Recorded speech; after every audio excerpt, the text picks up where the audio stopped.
everyone, and welcome to the Shuckle House.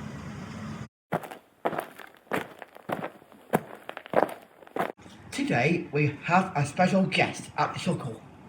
Who could it be? Who is it?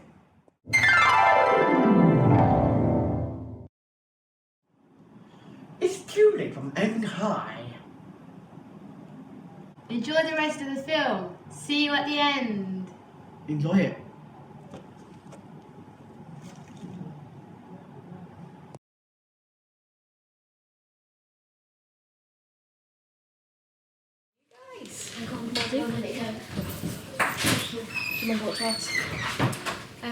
Just to let you know, would it be alright if we had interviewed you for these questions? Yes. Madam? Is it alright if we have permission to take photos of you? Yes. What is Aiming High? Aiming High is the Staffordshire County Council's programme of offering short breaks for families and children with special educational needs. So every local authority, every county council has to offer a short break service. So Aiming High is our service, and we offer activities for children to go to on their own, or activities where the children can go to with their families. And there's different providers, so people like Chuckle and other companies like Action for Children and Stoke City and the Riding School that run similar sessions. So a family can go to something that they think their child would like to do. What do you have to do in your job? So I have to work with the provider, so I have to talk to people like Sarah and Sharon and make sure what they're offering is what families and children want, because it'd be no good them saying, well, we're going to do this on a Thursday and nobody want to go to it. So we have to make sure that what they put on, like the chill out and the sound connections, is what families and children want to do. So I make sure that they are delivering what they say they're doing. I make sure that they do it safely and they've got all policies and procedures. I make sure that they do it to the right amount of money, because they only have a certain amount of money, so they have to deliver it in the right amount of money.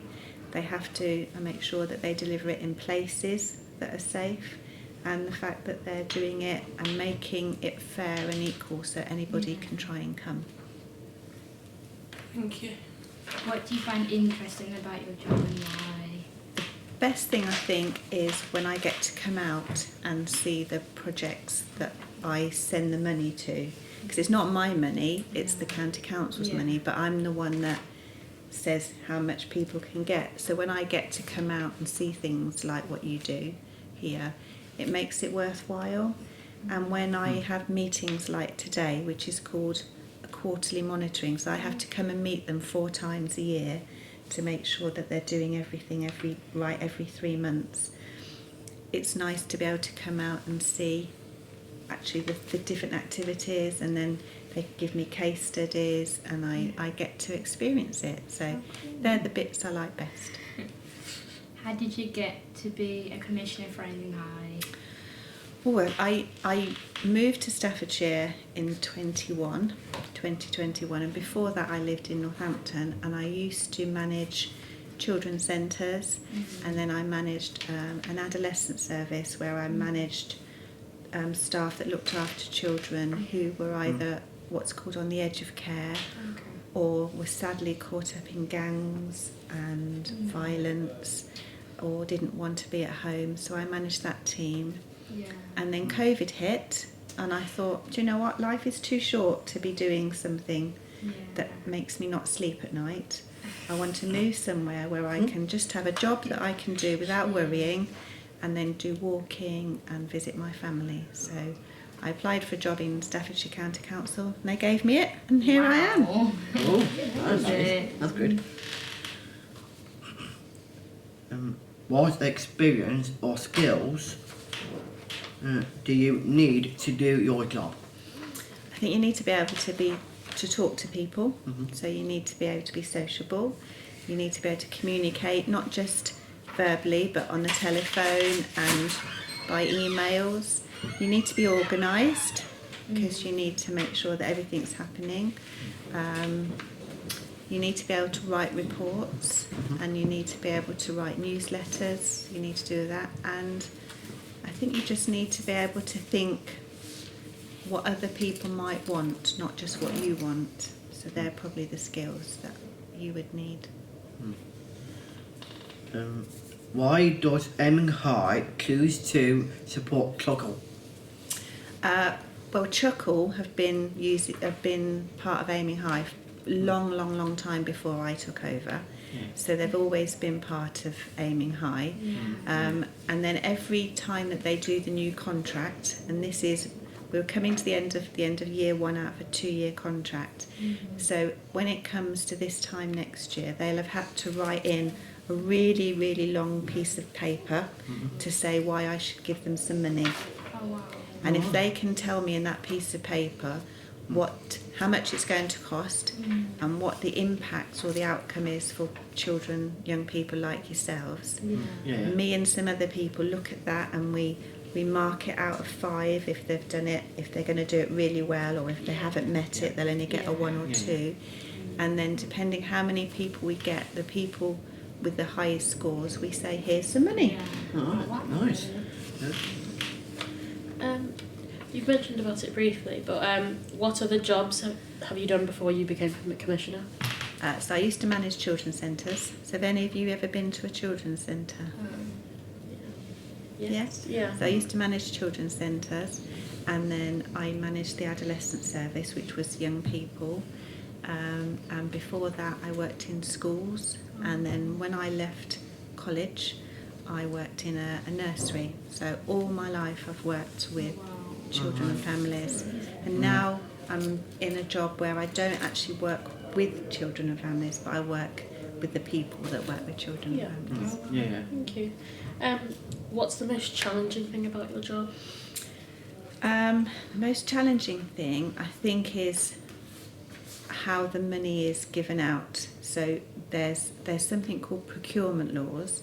So I have to follow a set of rules that says how much money I can give to different organisations. And sometimes organisations which are the most expensive don't often get as much money, because the way the laws are, there's a thing called cost versus activity, and if it's more expensive, sometimes they don't get so much money.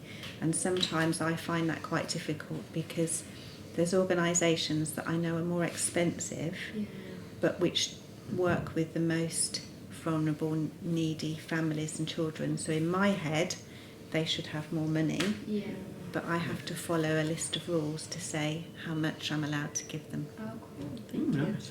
Does that make sense? Yes, thank you. Yeah.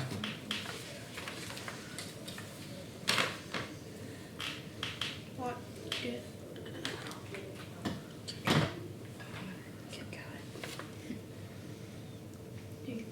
you think about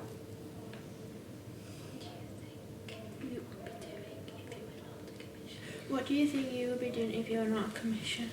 Or, well, if I was young, I'd be playing football like you, but I'm not. If I had enough money not to have to go to work, I'd probably work and do some voluntary work, either outside in the countryside, or something, maybe come and help and volunteer with you lovely people. But it's anything that I could do where I was in the countryside, the fresh air, and with families and children, I think is what I'd like to do.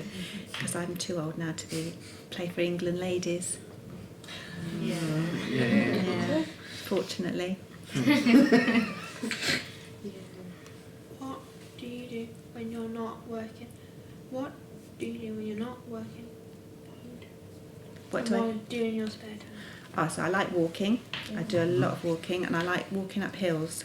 Oh, wow. So if I can be at the top of a hill, that's what I like doing. I see my family a lot, and when you've been talking about your dementia project, that's really interesting to me, because my mum has just been told that she's got dementia. So I spend a lot of time with her. When I talk to Sarah and Sharon, and they tell me about the amazing stuff that you're all doing, I think it's just brilliant. So I So I like walking, I like being with my family. I love swimming. Wow. I like to swim. Yeah, so do I, yeah. I like to swim a lot. I'm going Yeah. on holiday tomorrow because it's my birthday at the weekend. I'm going somewhere where I can swim every day. That's good. And where are you going? I'm going to Chester for a couple of days, and then I'm going to Shropshire for a week. But I've chosen places because there's a swimming pool. Oh, that's Nice. I'm sure there'll be something like that. So I should do lots of walking and lots of swimming, and then I'll probably Yeah. have a glass of wine at the end of the day. Oh, Sounds good. So I think that's all of our questions, isn't it, guys? Yeah.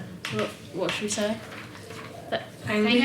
Thank you. It's a pleasure. Thank you. A very big pleasure. Thank you.